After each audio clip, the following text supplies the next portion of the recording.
Son visage était à 15 cm de la moustiquaire, peut-être moins. Assez près pour que je puisse voir la texture de sa peau dans la faible lumière. Elle était sur les mains et les genoux, la tête avancée dans l'espace de l'abside entre le double toit et la tente intérieure. Et elle nous regardait. Sa peau était d'une pâleur atroce, comme celle d'une créature qu'on découvre sous une pierre. Ses cheveux étaient sombres, longs, emmêlés, tombant de chaque côté de son visage. Elle était si maigre que je voyais les saillies de ses clavicules ressortir au-dessus de sa poitrine comme des poignets. Et elle souriait.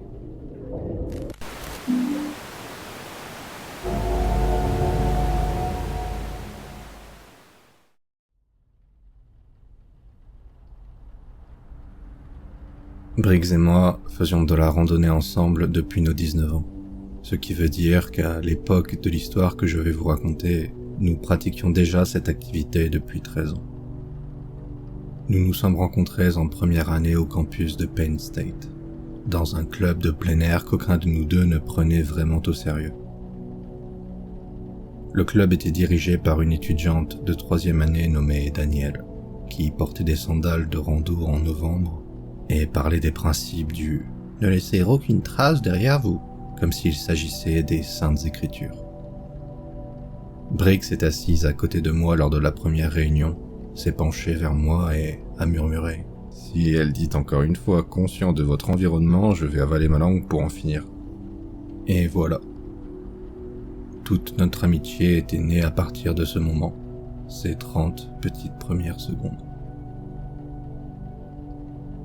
Certaines personnes, vous mettez des années à apprendre à les connaître. Mais Briggs, je l'ai cerné immédiatement, et lui m'a compris aussi. On n'a jamais vraiment eu besoin de faire le moindre effort l'un envers l'autre. On a commencé par des randonnées diurnes dans la forêt Rothrock, puis on est passé à des nocturnes dans les Alleghenies, et dès notre 3e année, on préparait des voyages d'1 semaine. Après l'université, chacun est parti dans son coin, comme tout le monde. Je suis parti à Pittsburgh pour un travail dans le marketing que je détestais. Briggs est resté là-bas et s'est lancé dans la charpenterie, ce qui lui convenait bien mieux qu'un job de bureau n'aurait jamais pu le faire. Mais chaque mois d'octobre, quoi qu'il arrive, on se retrouvait pour une sorte de randonnée rituelle. On avait déjà fait des portions du long sentier dans le Vermont, du sentier de la piste de Tuscarora, des portions en Virginie et dans le New Hampshire, 13 octobre d'affilée. Briggs appelait ça le seul rendez-vous qu'il ne manquerait jamais. Et quand on sait que Briggs avait raté la répétition du dîner de mariage de sa propre sœur parce qu'il avait oublié quel jour c'était, ça en disait long. Bref. Le mois dont je vais vous parler, c'était en 2019. Nous avions tous les deux 32 ans. Nous avons choisi une section de 5 jours du sentier des Appalaches, à travers le centre de la Pennsylvanie, en partant de la lagune de Swatara et en remontant vers le nord-est, à travers St. Anthony's Wilderness, en direction de Clark Creek. Si vous avez déjà fait ce sentier, vous êtes sans doute en train de grimacer. Parce que la section de Pennsylvanie a, dirons-nous, une certaine réputation. Les randonneurs qui traversent tout le sentier l'appellent Rock Sylvania. Le sentier est brutal pour les chevilles. Des kilomètres et des kilomètres de schiste instable et de grès déchiqueté où chaque pas est un choix, et un mauvais pas se termine souvent en entorse ou pire. La forêt y est dense, surtout composée de chênes et de carriers. Et fin octobre, la canopée est à moitié nue, ce qui donne aux bois un aspect gris et clairsemé. Il y a peu de points de vue, le terrain est implacable. La plupart des randonneurs qui traversent tout le sentier baissent la tête et traversent la Pennsylvanie aussi vite qu'ils le peuvent. Nous, on adorait ça. Briggs et moi avions tous les deux grandi dans le centre de la Pennsylvanie. Et il y avait quelque chose dans la difficulté mesquine de ces sentiers qui sentait bon le « chez nous ». Les rochers se fichaient de vous. La forêt ne cherchait pas à vous en mettre plein la vue avec des panoramas et des prairies fleuries. On y marchait parce qu'elle était là et qu'elle vous demandait de prouver que vous en étiez capable. Le défi ultime. Nous avons donc commencé à partir de la lagune de Swatara un mardi matin. Le parking du départ du sentier était vide, à part un pick-up avec un autocollant NRA délavé et un labrador endormi à l'arrière.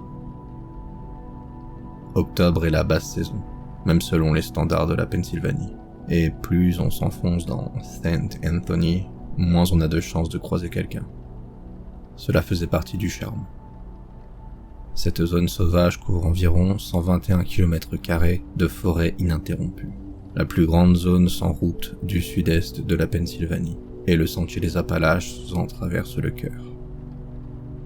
Il n'y a pas de réseau, et pas de route qui coupe le sentier pendant de longues portions, juste des rochers, des racines, des arbres, et des marques blanches peintes sur les troncs tous les 180 ou 200 mètres, pour vous dire que vous êtes encore sur le bon chemin. La première journée fut bonne, une parfaite journée de fin octobre en fait, fraîche et sèche. Le sentier montait à travers un couloir rocheux, puis s'aplanissait le long d'une crête, et Briggs et moi avons repris notre rythme habituel, marchant côte à côte quand le sentier était assez large, à la file quand il se rétrécissait, parlant quand on en avait envie, et silencieux quand ce n'était pas le cas. Ce confort-là, c'est ce que j'apprécie le plus chez lui. J'ai déjà randonné avec d'autres gens, des gens qui pensent que le silence est trop gênant et qu'il faut qu'il y ait du bruit en permanence. Mais Briggs n'a jamais été dérangé par 1 kilomètre de silence complet. Nous avons parlé de sa fille, Lily, qui venait d'avoir 4 ans et qui était, selon lui, déjà plus intelligente que nous deux réunis. Mais bon, selon ses propres mots, ça ne voulait pas dire grand-chose. Nous avons parlé de mon travail, que j'envisageais de quitter, et nous avons discuté des chances concrètes de victoire des Eagles cette année-là. Une conversation qui a duré environ 45 secondes avant qu'on soit tous les deux d'accord pour convenir d'une réponse négative et qu'on passe à autre chose. Nous avons déjeuné sur un affleurement rocheux qui donnait sur une vallée traversée par un ruisseau, joli à la manière modeste de la Pennsylvanie. Je veux dire, ça n'aurait pas fait une bonne carte postale, mais j'étais quand même content de l'avoir. C'est vers la fin de l'après-midi, je pense vers 16h30, que j'ai vu quelque chose hors du sentier auquel je n'ai pas beaucoup pensé sur le moment. Nous traversions une section dense de forêt de chênes où le sous-bois avait dépéri pour la saison, laissant le sol couvert de feuilles brunes et de roches à nu. La visibilité entre les arbres était correcte, peut-être 55 ou 65 mètres avant que les troncs soient trop nombreux pour bloquer la vue. Je regardais sur ma gauche, sans raison particulière, et j'ai vu une forme au sol, basse et pâle, à environ 45 mètres dans les bois. Un cerf-mort, voilà ce que j'ai pensé d'abord. La couleur jurait avec le sol de la forêt, trop clair sur les feuilles brunes, et c'était à peu près la bonne taille. Mais j'étais en mouvement, et les arbres coupaient ma ligne de vue. Et au moment où je me suis arrêté pour regarder derrière moi, je n'ai plus réussi à la retrouver. « Hé, t'as vu ça ?» ai-je demandé à Briggs. Il était derrière moi, concentré sur son appui sur les rochers. « De quoi ?»« Quelque chose dans les arbres là-bas. Une couleur claire, peut-être un cerf-mort. » Briggs a jeté un coup d'œil dans les bois, puis a haussé les épaules. « Y'a pas un cerf là-haut ?» Il s'est remis à regarder où il mettait les pieds. J'ai cherché encore quelques secondes, balayant du regard le tapis de feuilles entre les troncs, mais il n'y avait rien, à part évidemment les arbres, les rochers et le tapis brun automnal. J'ai laissé tomber et j'ai continué à marcher. Nous avons installé le camp sur un terrain plat, près d'un ruisseau saisonnier vers 17h30. Juste quand la lumière prenait une teinte ambrée et que la température commençait à baisser. Le campement n'était pas un spot officiel, juste une plaque de terrain à peu près plane que d'autres randonneurs avaient visiblement déjà utilisée. Il y avait un cercle de feu fait de pierres empilées et quelques troncs déplacés pour servir de banc. Nous avons monté la tente, une de place qu'on partageait depuis 2014. Briggs a allumé un petit feu pendant que je filtrais l'eau du ruisseau. On a englouti un chili déshydraté. J'adore ce truc. Puis on a bu un café instantané qui avait le goût d'avoir été préparé avec de l'eau d'un étang. Briggs m'a raconté une longue histoire à propos d'un client qu'il avait engagé pour construire une terrasse avant de changer les plans 4 fois en 2 semaines. Il racontait bien. Briggs avait toujours été un meilleur conteur que moi. Il faisait les voix, les gestes, construisait sa chute comme s'il l'assemblait pièce par pièce. Ce qui, j'imagine, était exactement ce qu'il faisait. La soirée était froide, claire, et les étoiles étaient visibles partout. On n'a pas ce genre de ciel près de la ville. On est resté près du feu jusqu'à environ 21h, puis on s'est glissé dans la tente. Briggs s'est vite endormi. Ce type pouvait juste actionner un interrupteur dans sa tête et sombrer dans les limbes, juste comme ça. J'aurais aimé être comme lui. Moi, ça me prenait toujours une demi-heure, parfois plus, pour m'endormir chaque soir. Alors je suis resté éveillé un moment à écouter les bois. Les bruits nocturnes de la forêt de Pennsylvanie, c'est surtout le vent et les bois qui travaillent. Les chênes grincent, de petits animaux remuent dans les feuilles. Il y a un froissement de fond auquel on s'habitue au bout de quelques minutes. Puis, au bout d'un moment, on cesse de l'entendre. Ça devient un bruit statique d'arrière-plan, comme les grillons en été. J'étais allongé sur le dos dans mon sac de couchage, presque enfin endormi, quand j'ai entendu quelque chose qui coupait à travers ce bruit de fond. Une branche qui grinçait, une vraie. Pas le petit craquement léger d'une brindille sous le poids d'un écureuil, mais le grincement de quelque chose d'assez lourd pour faire céder une branche. Ça venait du sud, en amont de notre camp, peut-être à 25 ou 35 mètres. J'ai ouvert les yeux et j'ai écouté. Un autre craquement est venu de la même direction, à la même distance, suivi de rien. J'ai attendu encore 5 minutes, n'entendant que les bruits habituels, le vent, les grincements et le faible murmure du ruisseau. Ça doit être un cerf, me suis-je dit. Juste une biche qui traverse le sous-bois. Une grosse biche ou peut-être un petit mâle.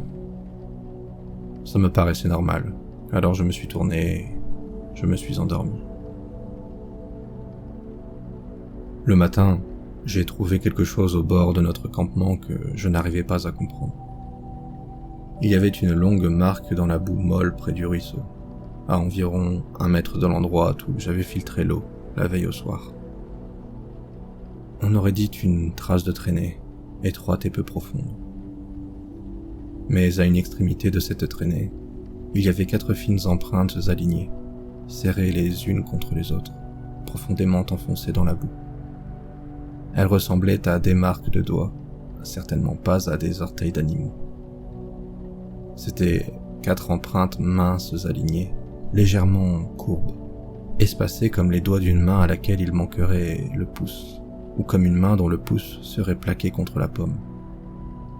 Je me suis accroupi près des marques et je les ai regardées un moment. C'est là que Briggs est arrivé, brosse à dents à la bouche, en se penchant par-dessus mon épaule. Il les a regardées. « Hein ?» a-t-il dit, marmonné la bouche occupée. « T'en penses quoi ?» ai-je demandé. Il a craché puis s'est essuyé la bouche. « Un raton laveur ? Tu sais, ils ont ces petites mains bizarres là. » Depuis quand les ratons laveurs traînent leurs doigts dans la boue en ligne droite ? Depuis toujours, mec. Ce sont en gros des petits gars bourrés. Ils font toutes sortes de trucs chelous. Puis il est retourné à la tente et a commencé à ranger son sac de couchage. Conversation terminée. J'ai observé les marques encore 1 minute. La ligne dans la boue faisait environ 35 cm de long, parfaitement droite. et elle finissait sur les empreintes des doigts. J'ai fini par me dire que c'était sûrement un raton laveur, admettant que Briggs avait probablement raison, puis j'ai cessé d'y penser. Après une dernière réflexion, ceci dit, les ratons laveurs ont 5 doigts, pas 4. Nous avons levé le camp et repris la route vers 8 heures. La deuxième journée a bien commencé. Le sentier serpentait à travers encore plus de forêts rocheuses, montant et descendant le long de la crête. La marche était suffisamment difficile pour m'occuper l'esprit. Le ciel était couvert, plus frais que la veille, avec un gris uniforme qui faisait ressembler les arbres dénudés à des dessins au crayon. Nous avons moins parlé que d'habitude.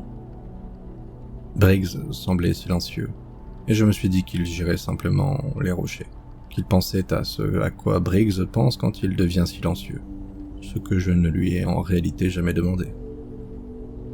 Vers midi, nous nous sommes arrêtés déjeuner sur une portion du sentier qui suivait le sommet d'une crête étroite. Le sol tombait abruptement des deux côtés, environ 12 mètres sur la gauche dans un creux rocheux, et une pente plus douce sur la droite, vers un ruisseau. Nous nous sommes assis sur nos sacs et avons mangé du beurre de cacahuète sur des tortillas. Je regardais vers le creux quand j'ai vu quelque chose bouger parmi les rochers, en dessous de nous. C'était pâle, manifestement pâle parce que ça se détachait sur les pierres brun-gris. Et ce genre de pâleur n'appartenait à aucun animal que j'aurais pu nommer dans ces bois. Ça avançait au fond du creux, à peu près parallèlement à la crête sur laquelle nous étions assis, et c'était très près du sol. Je ne voyais pas clairement à cause de l'angle et de la distance, et parce que ça passait sans cesse derrière des rochers et des broussailles mortes. Mais ce que j'en voyais a suffi pour me faire reposer ma tortille.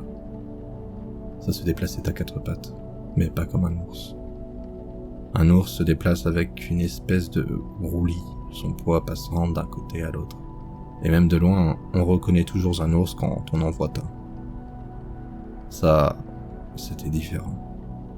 Les membres étaient trop longs par rapport au corps, et le mouvement était rapide, me faisant penser davantage à une araignée traversant le sol d'une cuisine qu'à quoi que ce soit d'autre. Je les regardais pendant environ 10 secondes, tandis qu'ils se déplaçaient dans le creux, apparaissant et disparaissant à couvert, dans la même direction que celle dans laquelle nous marchions. « Hé, Briggs, regarde là-bas, en bas. » Il a regardé. La chose était derrière un affleurement rocheux au moment où il a tourné la tête, et quand elle est ressortie de l'autre côté, elle était plus loin et les broussailles étaient plus denses. « Où ça? Je vois rien. »« Dans le creux, un truc pâle qui va très vite, à 4 pattes. » Briggs a scruté le creux pendant quelques secondes. « Mec, je vois vraiment rien. » Il a repris une bouchée de tortille. « Ça doit juste être un chien errant, ou le chien de quelqu'un qu'on a laissé courir. C'est comment sont certains campeurs. »« Ouais, mais on a vu personne depuis 2 jours. » Bon, alors c'est sûrement un chien errant du coup. Ou juste un coyote. De loin, les coyotes peuvent paraître clairs. Il a mâché et haussé les épaules. « Tu vas manger ton déjeuner ou continuer à fixer les bois comme un golden retriever ?» J'ai regardé de nouveau dans le creux. Ce que j'avais vu avait disparu. Les rochers et les broussailles mortes étaient là, parfaitement ordinaires. Au bout d'1 minute, j'ai repris ma tortilla et je l'ai mangée. Mais malgré tout, j'ai continué à jeter des coups d'œil vers le creux pendant qu'on terminait notre repas. Quand nous avons remballé et recommencé à marcher, je me suis surprise à écouter les bois de chaque côté du sentier. Je ne faisais pas ça avant. L'après-midi s'est écoulé lentement. Le ciel est resté couvert et la température a continué de descendre. À 15 heures, on aurait dit un début de soirée. Nous étions maintenant profondément dans les étendues sauvages de St. Anthony, à des heures de la route la plus proche dans n'importe quelle direction, et la forêt paraissait se refermer sur nous.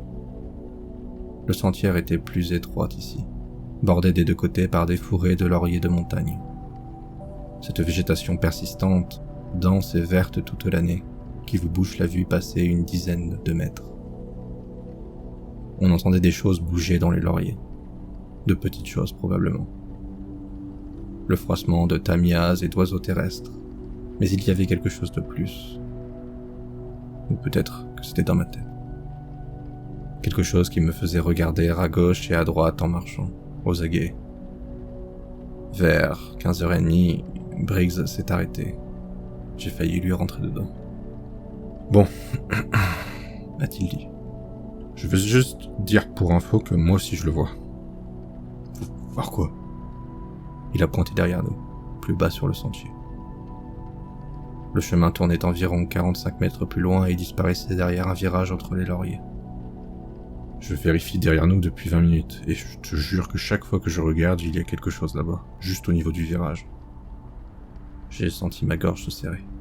Ça ressemble à quoi? Je sais pas, c'est là, puis ça ne l'est plus. Ça peut être un animal qui suit notre odeur, ce qui est normal, je suppose. Les coyotes suivent parfois les randonneurs. Il a marqué une pause. Mais je crois pas que ce soit un coyote. Je me suis retourné vers le virage du sentier. Entre les buissons, le chemin formait un couloir de terre tassée et de roches plates. Je ne voyais rien. Je te crois, mec, ai-je dit. J'ai vu quelque chose dans le creux tout à l'heure qui n'avait pas l'air normal. Je me demande si c'est la même chose. Nous sommes restés là 1 minute, 2 adultes fixant le chemin d'où nous venions. Mais rien ne s'est montré, et la forêt faisait ses bruits habituels. Au bout d'un moment, cette peur a commencé à paraître idiote. Ça pourrait être un lynx roux, a dit Briggs. Mais aussi, ils suivent parfois les gens, des bêtes curieuses. Ouais, ça pourrait. Nous nous sommes retournés et avons continué à marcher. Nous avons monté le camp tôt ce soir-là, un peu avant 17h, près d'un ruisseau que le sentier traversait sur une série de roches plates. Nous avons installé la tente près de la rive, et je suis parti ramasser du bois pendant que Briggs filtrait de l'eau et mettait le dîner à chauffer. Le campement ici était plus exposé que celui de la nuit précédente, une clairière plus large dans la forêt, avec de meilleures lignes de vue. J'ai remarqué que nous placions tous les deux les choses de manière à pouvoir voir la lisière depuis l'endroit où nous étions assis, même si aucun de nous ne l'a dit à voix haute. Pendant le dîner, Briggs a reparlé de la chose sur le sentier. Bon, j'ai réfléchi à ce qu'on a vu là-bas. Il a remué le feu avec un bâton, en voyant une gerbe d'étincelles. Tu sais qu'il y a une histoire sur cette portion du sentier des Appalaches, non? Je te jure qu'il y a une histoire sur chaque portion des Appalaches. La moitié implique le même autostoppeur fantôme, ai-je répondu. Non. Celle-ci est différente. J'ai lu ça sur un forum il y a quelques années. Un fil sur les légendes de sentiers en Pennsylvanie. La plupart, c'était des conneries, mais un type avait posté quelque chose de long spécifiquement sur le coin de Saint Anthony. Et ça m'est resté. Il a remué le feu encore une fois, puis a posé le bâton et m'a regardé. Je voyais qu'il gardait ça pour lui depuis l'après-midi. Briggs n'est pas du genre à balancer des paroles au hasard. Quand il vous dit quelque chose, c'est qu'il a décidé qu'il le fallait. Alors, l'histoire remonte aux années 1860, a-t-il expliqué. Il y avait des villes minières de charbon partout dans cette région à l'époque. De petites villes industrielles dans les vallées, la plupart ont disparu aujourd'hui, mais on peut encore trouver dans les bois les fondations, les vieux puits de mine si on sait où chercher. L'une de ces villes s'appelait Roche Gap, c'est sur le sentier des Appalaches. En fait, on passera à côté demain ou après-demain. Il n'en reste plus rien à part des fondations de pierre et l'ancienne piste ferroviaire. Je connaissais l'endroit. C'est une de ces villes fantômes que traverse le sentier des Appalaches. On peut en lire des choses dans les guides, mais Briggs ne parlait pas de la ville elle-même. Attends, laisse-moi me rappeler. Il y avait une femme à Roche Gap, je crois qu'elle s'appelait Mary Coyle. Son mari travaillait à la mine. Ils avaient 3 enfants. En 1868, il y a eu un effondrement de mine, bien violent, et son mari faisait partie des hommes tués. Une tragédie assez classique pour l'époque. Mais Marie n'a pas quitté la ville comme la plupart des veuves, elle est restée. Les voisins ont dit qu'elle avait cessé de parler, cessé de manger, cessé d'aller à l'église. Puis un jour, durant l'hiver 1869, elle est entrée dans les bois et elle n'est jamais revenue. Le feu a crépité et s'est tassé. Briggs a continué. Ils l'ont cherché. Toute la ville s'y est mise. Ce qui ne faisait pas grand monde, peut-être 40, 50 personnes. Mais ils ont ratissé les bois pendant 3 jours. Ils ont trouvé sa robe suspendue à une branche, à environ 1,5 km à l'est de la ville, pliée sur la branche comme si elle y avait soigneusement posé. Ses chaussures étaient juste en dessous, mais ils n'ont jamais retrouvé Marie. Une histoire de fantôme, ai-je dit. Une femme triste meurt dans les bois, puis hante le sentier. Attends mec, ça, c'est la partie historique. Voilà la partie sentier.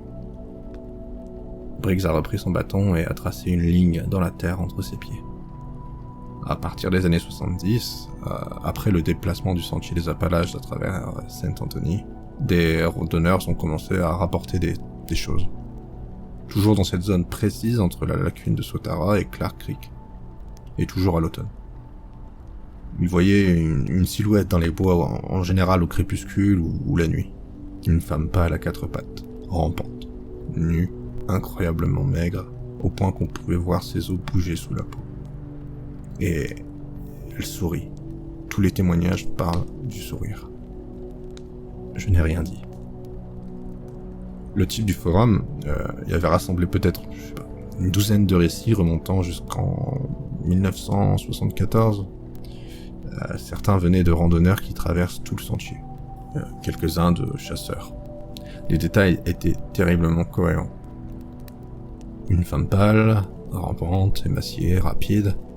Elle suit les gens, elle les observe depuis la lisière des arbres, elle vient dans leur camp la nuit et tourne autour d'eux. Et elle sourit, toujours ce sourire. Qu'est-ce qu'elle fait ? Ai-je demandé, en essayant de ne pas avoir l'air trop effrayé. C'est justement ça, le truc, a-t-il dit. Dans la plupart des témoignages, elle n'a fait rien. Elle suit, elle observe, elle apparaît, et elle vous sourit. Puis elle part. Quelques récits plus anciens disent qu'elle s'approchait davantage, touchait les tentes, faisait des bruits. Un randonneur qui a traversé tout le sentier en 2004 a dit qu'elle l'avait suivi pendant 2 jours entiers et qu'il n'avait pas pu s'en débarrasser. Il a essayé de lui crier dessus, de lui jeter des pierres, rien n'y a fait. Elle a simplement continué à ramper derrière lui, toujours à environ 25-30 mètres. Et chaque fois qu'il se retournait, elle s'immobilisait et se contentait de lui sourire. Il disait que ce sourire était profondément dérangeant. Il a dit que ça ressemblait à un vrai sourire, comme si elle était sincèrement heureuse, comme si elle passait le meilleur moment de sa vie. Briggs a cessé de dessiner dans la terre et a levé les yeux vers moi. Le feu entre nous projetait des ombres sur son visage qui le faisait paraître plus vieux. Le type du forum l'appelait la rampeuse de Roche Gap. Un nom idiot, si tu veux mon avis. Mais j'ai lu ce fil à 2h du matin, sur mon téléphone, dans mon lit, et je l'ai même relu plusieurs fois. Je n'ai pas très bien dormi après ça. Enfin, et puis, je pense plus souvent que je ne voudrais l'admettre. J'ai regardé les arbres sombres au bord de la lumière du feu. Il n'y avait qu'un noir total entre les troncs. Ce genre d'obscurité abyssale qui peut faire 3 mètres ou 3 kilomètres. Quelque chose en moi voulait rire de l'histoire. Après tout, ce n'était qu'une légende de feu de camp. Mais je n'arrêtais pas de penser à cette forme pâle que j'avais vue dans le creux cet après-midi. À sa façon de bouger, rapide comme une araignée. Et au fait que Briggs avait vu quelque chose nous suivre sur le sentier pendant 20 minutes. Il y avait aussi ces marques de doigts dans la boue. Sérieusement, tu crois que c'est ça qu'on voit là dehors ? Ai-je demandé. Il a aussi les épaules. Je crois qu'on voit quelque chose. Je crois que si je n'avais jamais lu ce message, je serais en train de me dire que c'est un coyote, un lynx roux, un cerf malade, et je le croirais, mais...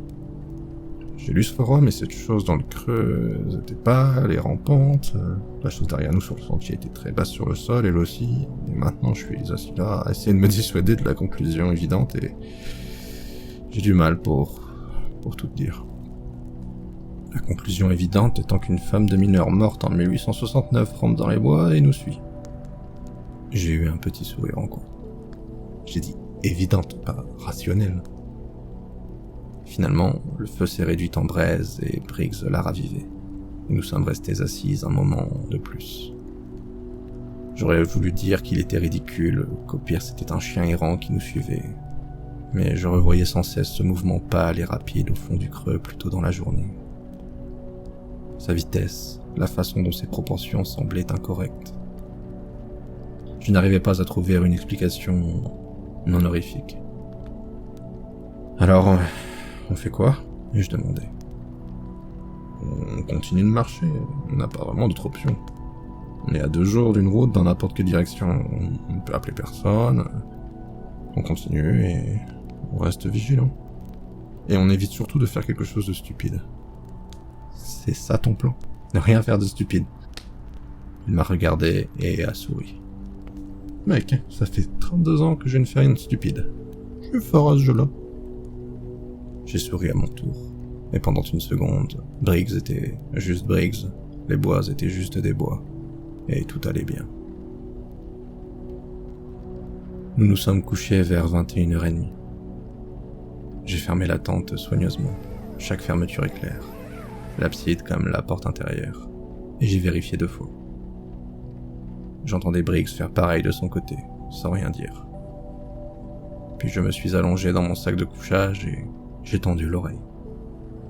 Le vent s'était levé et les arbres bougeaient, grinçaient, bruissaient, et je n'arrivais plus à classer les sons comme d'habitude. Chaque bruit pouvait être quelque chose. Je regardais le plafond de la tente, gris dans l'obscurité, et je me répétais que la forêt était pleine d'animaux. Les animaux font du bruit. C'était une nuit normale. Rien venu de l'au-delà n'allait sortir ici pour nous emporter. À force de me répéter ça, j'ai fini par fermer les yeux. Je n'ai aucune idée de l'heure qu'il était quand Briggs m'a saisi le bras. Sa main s'est refermée sur mon avant-bras et a serré fort. Je me suis réveillé immédiatement, le cœur en panique.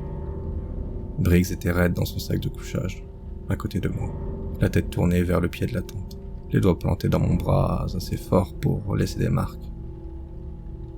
J'ai suivi son regard. L'abside, l'entrée de la tente, était ouverte. Comme je l'ai dit, je l'avais fermée, je l'avais vérifiée 2 fois, mais elle était là, ouverte, repliée. La porte intérieure de la tente, qui était en moustiquaire, était encore fermée, mais à travers cette moustiquaire, je pouvais la voir. Elle était là. Son visage était à 15 cm de la moustiquaire, peut-être moins, assez près pour que je puisse voir la texture de sa peau dans la faible lumière. Elle était sur les mains et les genoux, la tête avancée dans l'espace de l'abside entre le double toit et la tente intérieure. Et elle nous regardait. Sa peau était d'une pâleur atroce, comme celle d'une créature qu'on découvre sous une pierre. Ses cheveux étaient sombres, longs, emmêlés, tombant de chaque côté de son visage. Elle était si maigre que je voyais les saillies de ses clavicules ressortir au-dessus de sa poitrine comme des poignets. Et elle souriait. Un large sourire à bouche fermée qui remontait ses joues et plissait ses yeux.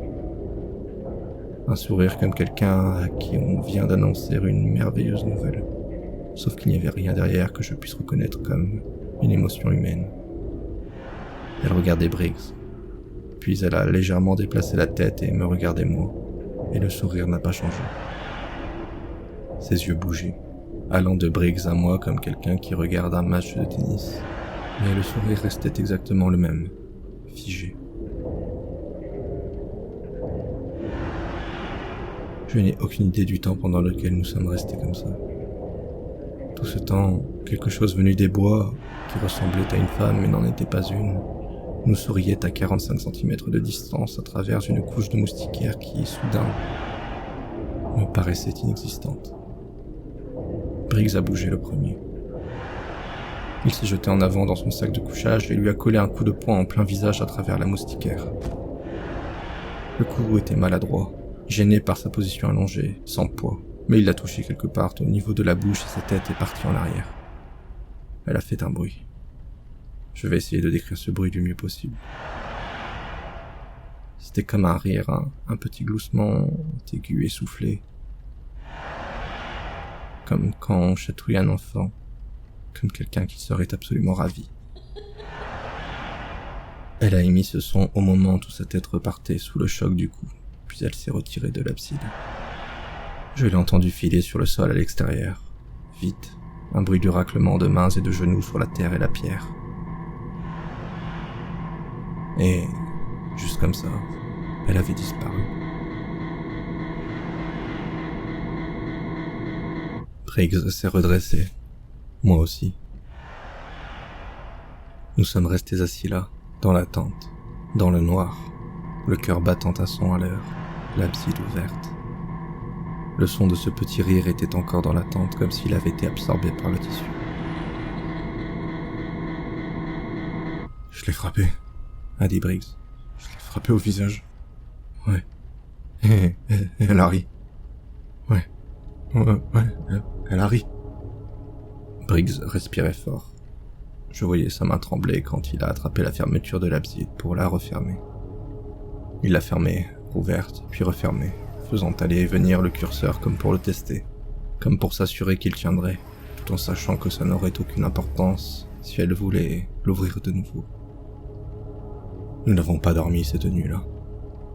Nous sommes restés assis dans la tente, lampes frontales allumées, le dos contre nos sacs à écouter, et nous avons tenu comme ça jusqu'au reste de la nuit. Nous avons entendu les bruits ordinaires de la forêt, et rien d'autre. Elle n'est pas revenue, mais la nature du silence avait changé. Chaque pause dans les sons extérieurs semblait pouvoir être occupée, comme si quelque chose dehors nous attendait. L'aube est arrivée lentement, grise. Nous avons replié le camp en silence, et repris le sentier avant la pleine lumière. Frontales allumées, allant vite sur les rochers. Aucun de nous n'a parlé de ce qui s'était passé. Il y avait une compréhension mutuelle. Nous savions tous les deux que ce que nous avions vu était réel, et qu'il n'y avait pas besoin d'en discuter. Pas encore. Pas tant que nous ne serions pas sortis de là.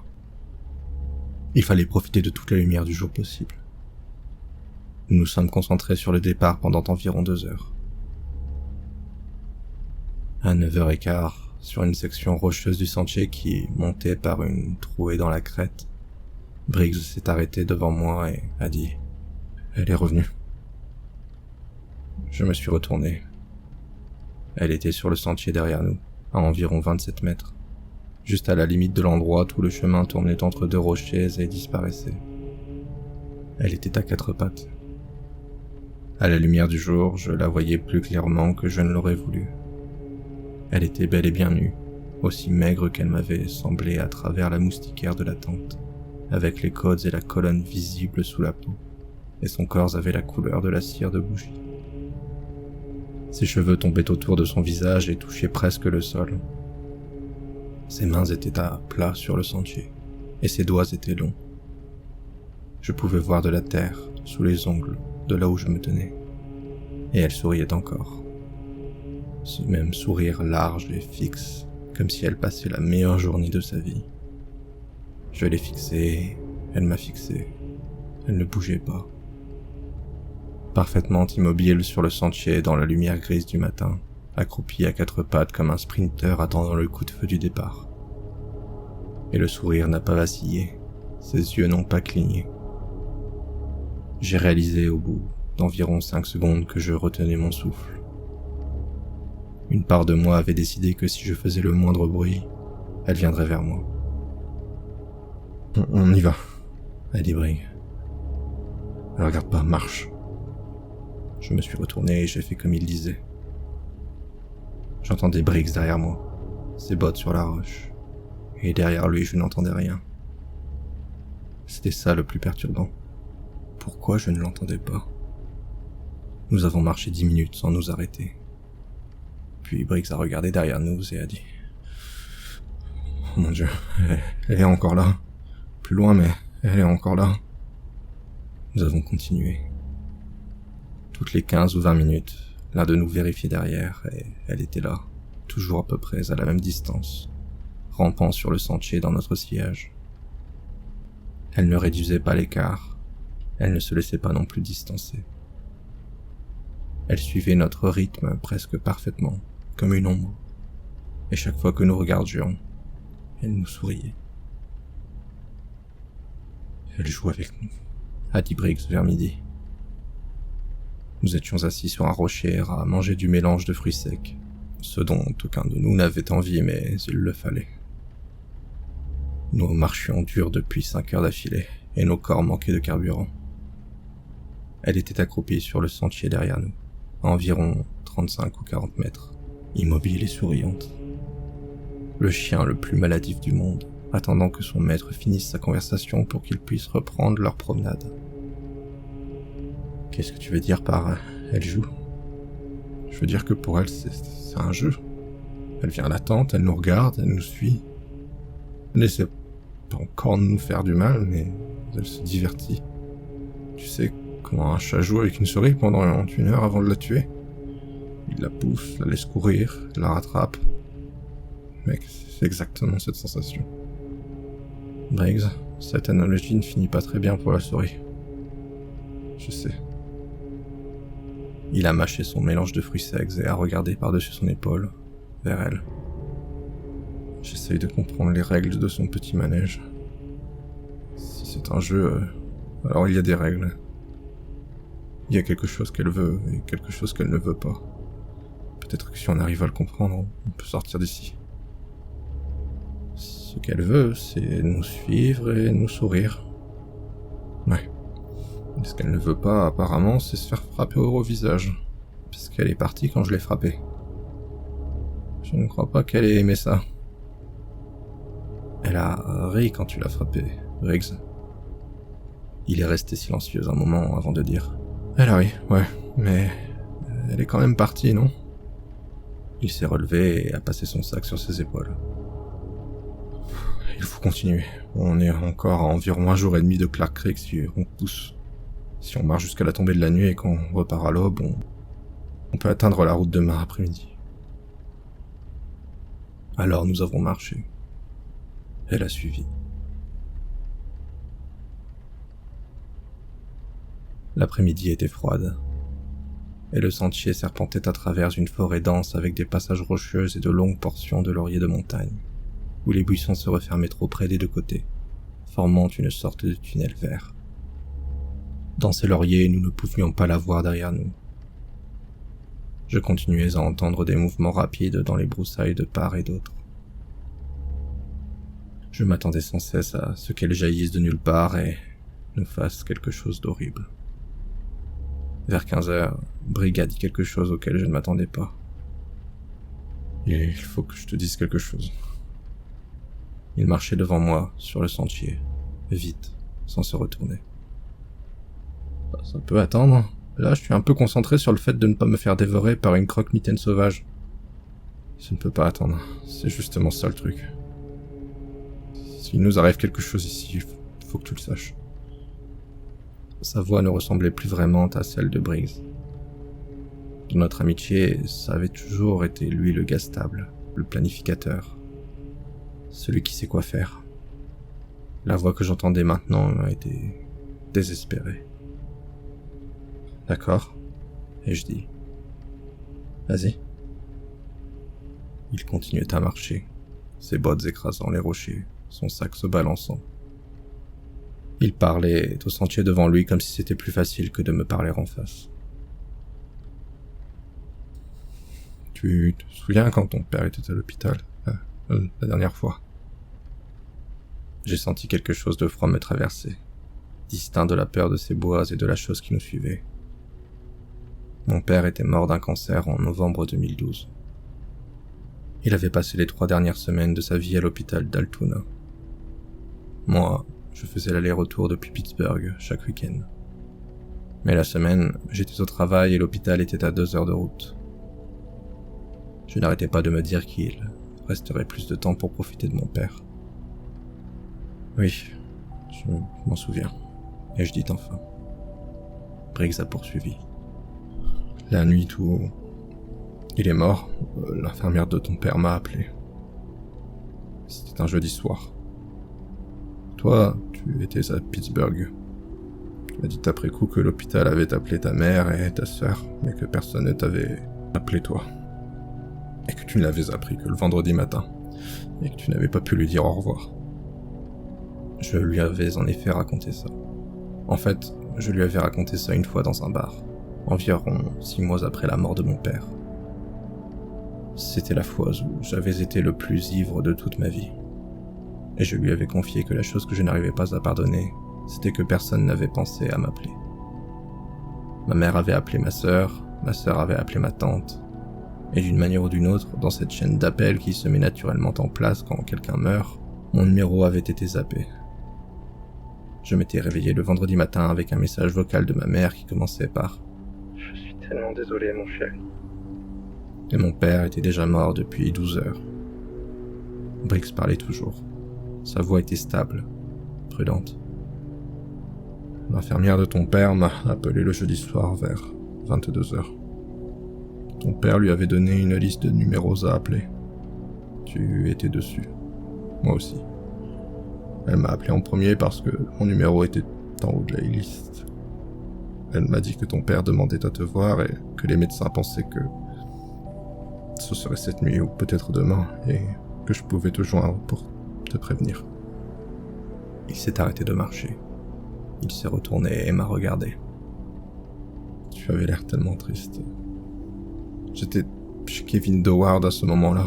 On regardait le match des Steelers et j'étais ivre. Vraiment ivre, mec. J'ai décroché le téléphone, j'ai entendu ce que l'infirmière disait et je lui ai dit que je t'appellerais.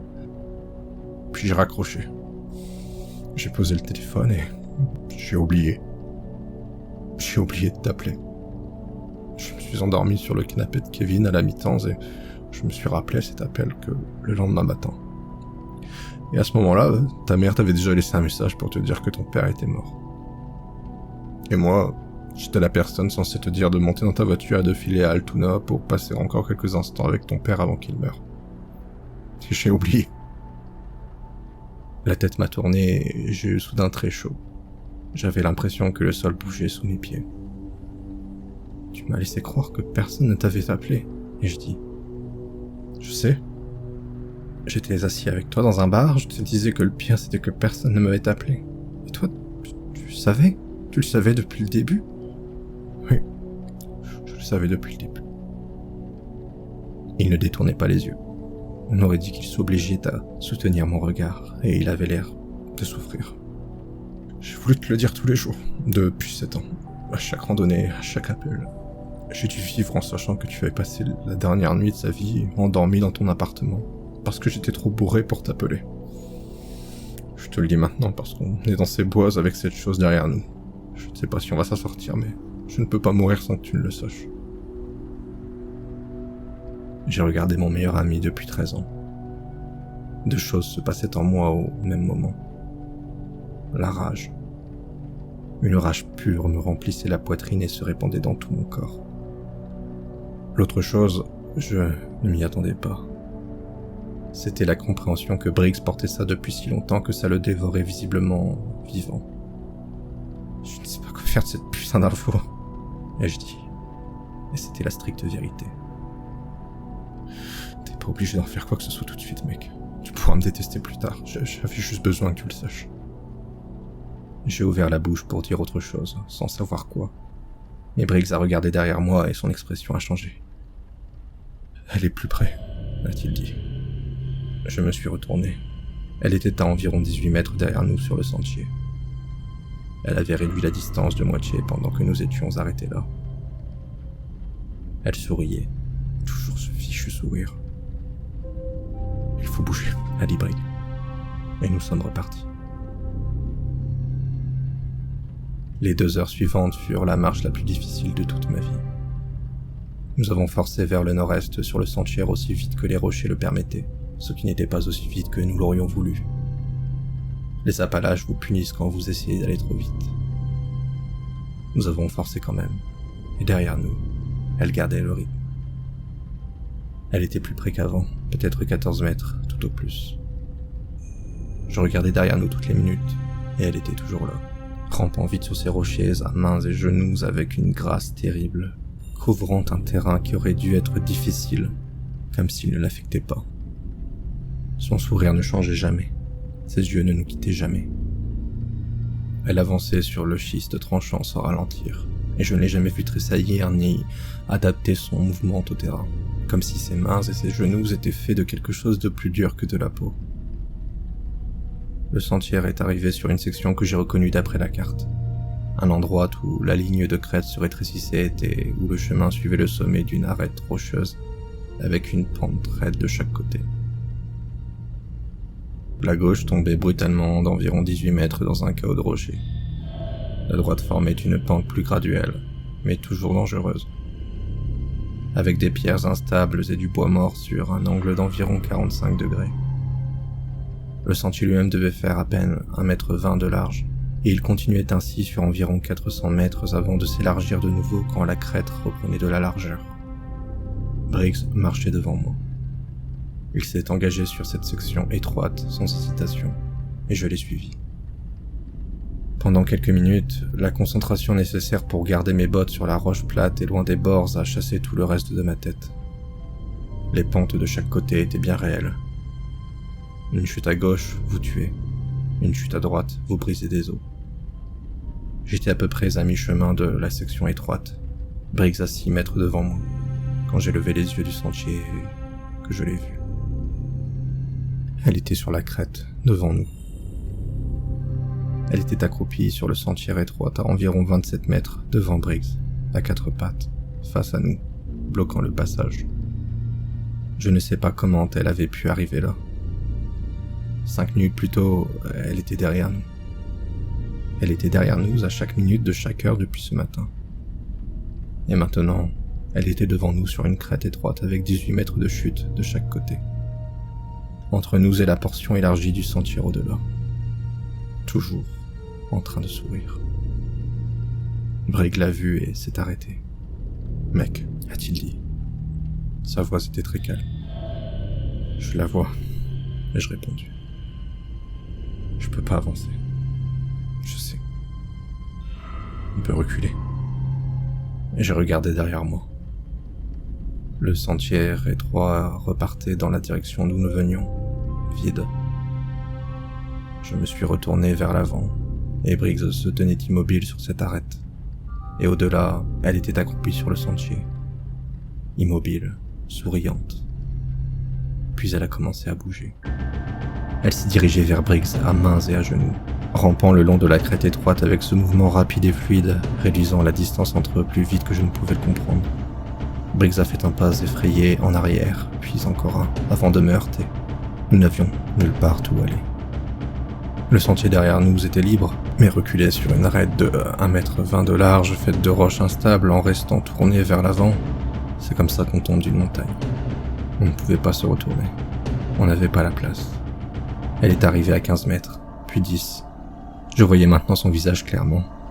Son sourire était trop grand. Les muscles de ses joues tiraient si haut que ses yeux étaient presque fermés. Et derrière les fentes de ses paupières, je pouvais voir ses pupilles nous suivre.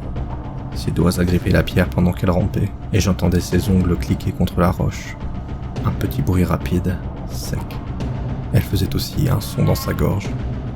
Ce gloussement, ce rire soufflé, ravi qu'elle avait émis quand Briggs l'avait frappée au visage.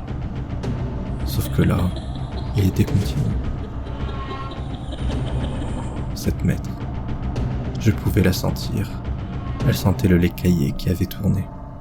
Sa peau était si pâle et si fine que je voyais les veines de ses mains et les os.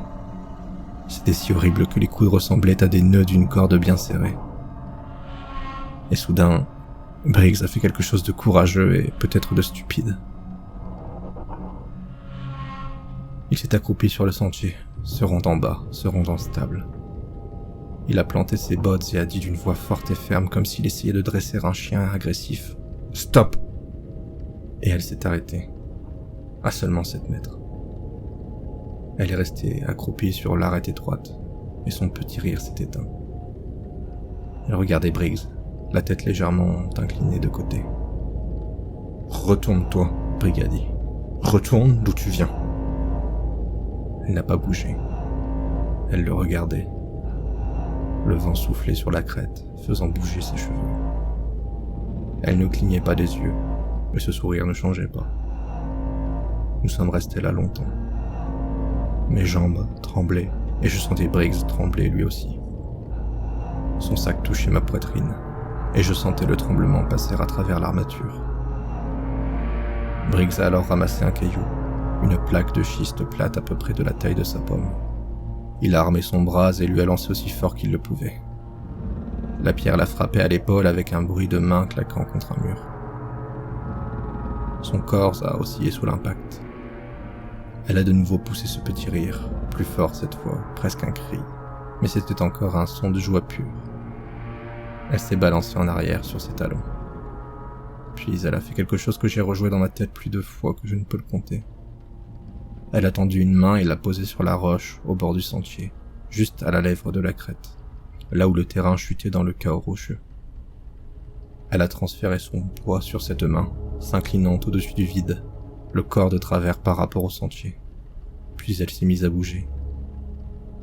Elle a quitté le sentier et s'est engagée sur la paroi quasi verticale du flanc gauche de la crête, se déplaçant de côté, ses mains et ses pieds agrippant la pierre à un angle impossible pour un être humain, comme une sorte de gecko maléfique sur un mur.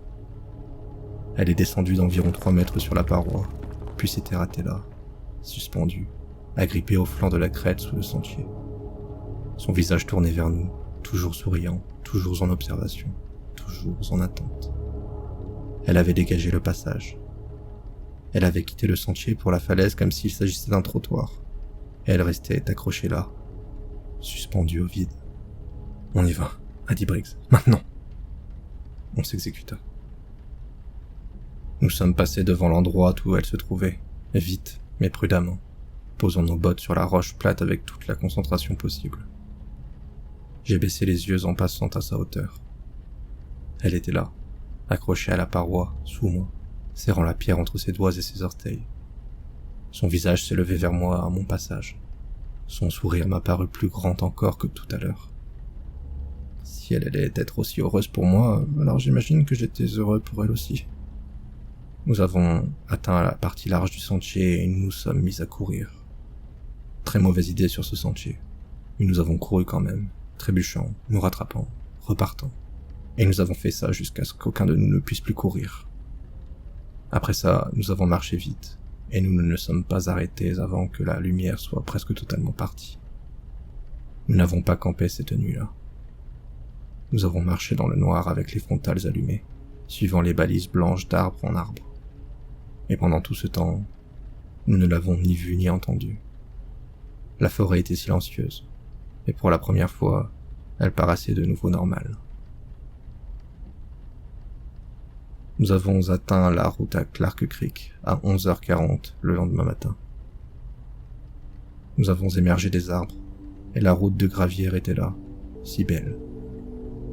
Avec une barrière métallique, un registre de sentier et un panneau brun du parc national. J'aurais pu embrasser ce bitume. Briggs s'est assis sur le gravier à côté du panneau et a enfui son visage dans ses mains. J'ai appelé sa femme, Jenna, au premier endroit où j'ai retrouvé du réseau. Je lui ai dit que nous allions bien, mais que le voyage avait été difficile et je lui ai demandé si elle pouvait venir nous chercher. Elle a dit qu'elle serait là dans 2 heures. Nous nous sommes assis sur la glissière de sécurité et nous avons attendu.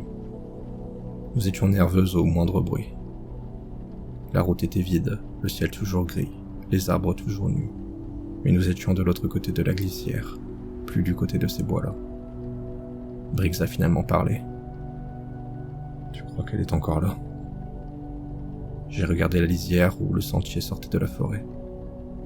La dernière balise blanche sur le dernier arbre était visible, un rectangle de peinture blanche sur une écorce sombre. Au-delà, le sentier s'incurvait dans les arbres et disparaissait. Je n'y voyais rien. Je ne sais pas. Ai-je répondu ? Moi non plus. Il a regardé ses mains. Les jointures de sa main droite étaient écorchées à l'endroit où il l'avait frappée à travers la moustiquaire de la tente. Tu crois qu'elle reste juste dans cette section entre Swatara et Clark Creek ? Tu crois qu'elle va où elle veut ? Je n'avais pas de réponse. Je continuais à regarder les bois, espérant qu'elle était seulement à cet endroit. Jenna est venue nous chercher à 14h15. Nous avons mis nos sacs à l'arrière de son SUV. Briggs a enlacé sa femme, et elle m'a regardé par-dessus son épaule avec des questions dans les yeux. Nous avons repris la route. La voiture était si chaude, si agréable. Lily dormait dans son siège auto, et Briggs a tendu le bras vers l'arrière pour lui tenir la main sans la réveiller. Et il ne l'a pas lâchée de tout le trajet.